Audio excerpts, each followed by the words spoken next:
Good morning, students. Welcome to RPS Group of Schools online class for the subject Science. Let's start with Module 4, which is a continued topic of chapter Nutrition in Plants. In the previous module, students, we discussed about heterotrophic mode of nutrition in plants.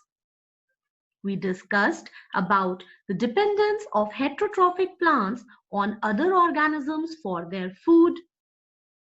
And we discussed about the types of heterotrophic plants. Those were parasitic plants and saprophytic plants. In this module 4, we will study about further the types of heterotrophic plants that are insectivorous plants and symbiotic plants. What are insectivorous plants? The green plants which make their own food but depend on insects for nitrogenous food only, since they grow in nitrogen deficient soil, are called insectivorous plants. The examples of insectivorous plants are pitcher plant, Venus flytrap, Sundew, etc. The leaves of insectivorous plants are modified to trap insects, which are then killed and consumed to overcome the deficiency of nitrogen in them. Since they eat living insects for their food, hence they are also called carnivorous plants. Let's discuss about these insectivorous plants one by one. Pitcher plant.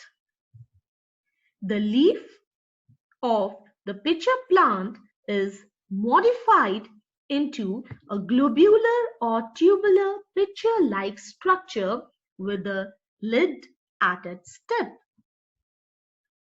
Below the mouth, the inside of the pitcher is covered with downward pointing hairs which do not allow the captured insect from escaping.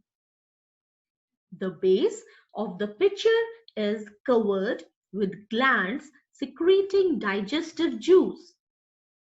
An insect on entering the pitcher slips down in the fluid and gets killed and digested. The nutrients are then absorbed into the leaf. Another interesting example of insectivorous plant is Venus flytrap. The leaf of this insectivorous plant is longitudinally divided into two halves, each half being bright red and kidney shaped, and bear long sensitive hairs. As and when an insect lands on these sensitive hairs, the two halves of the leaf come together like a trap. Finger-like outgrowths along the margin of the two halves of the leaf come together, intercrossing with each other so that the captured insect does not escape. It is then killed, digested, and the nutrition from it is absorbed by the leaf.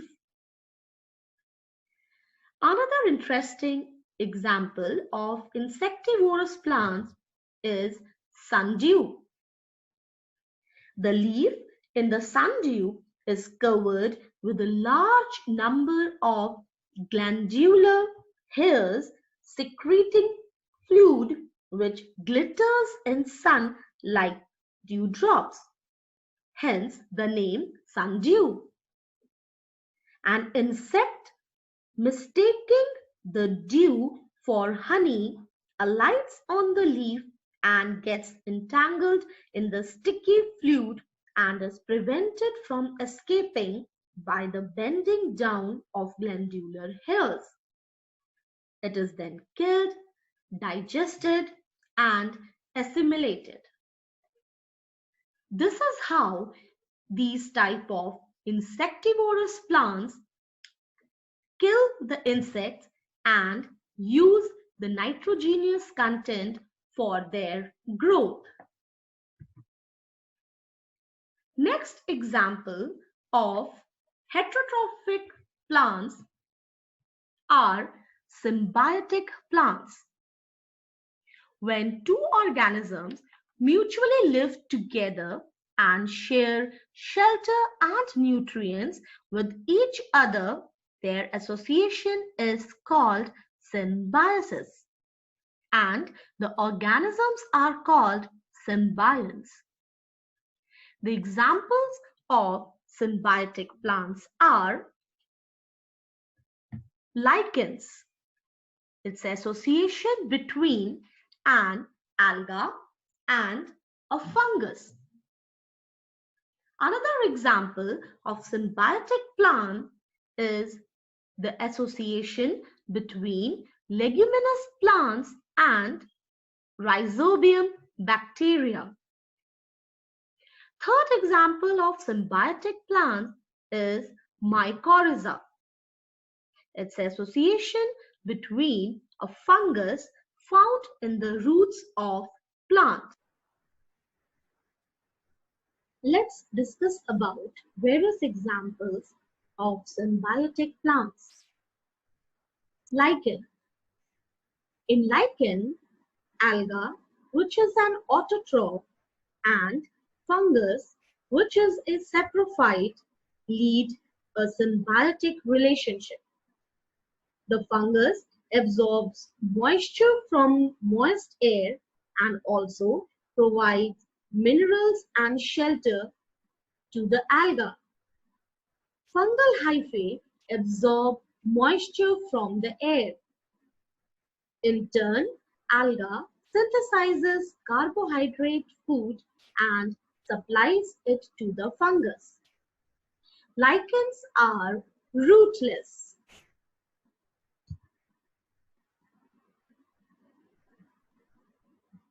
The next example of symbiotic relationship exists between Rhizobium bacteria, which are present in the root nodules of leguminous plants. Rhizobium is a nitrogen-fixing non-green bacterium which supplies mineral nutrition to the host plant and in exchange obtains water and carbohydrate food from the root nodules of the leguminous plants. Another example of symbiotic plant is mycorrhizal association. Mycorrhizal association describes a mutually beneficial symbiotic relationship between fungi and plant roots. A fungus extends a vast network of hyphae throughout the soil to form an enhanced absorptive surface area which improves and enhances nutrient uptake by plant roots. In return, fungus gets food and shelter in the roots of the plant. With this, we end up the discussion here. We'll come back with next module. Till then, take good care of yourself. Stay healthy. Goodbye.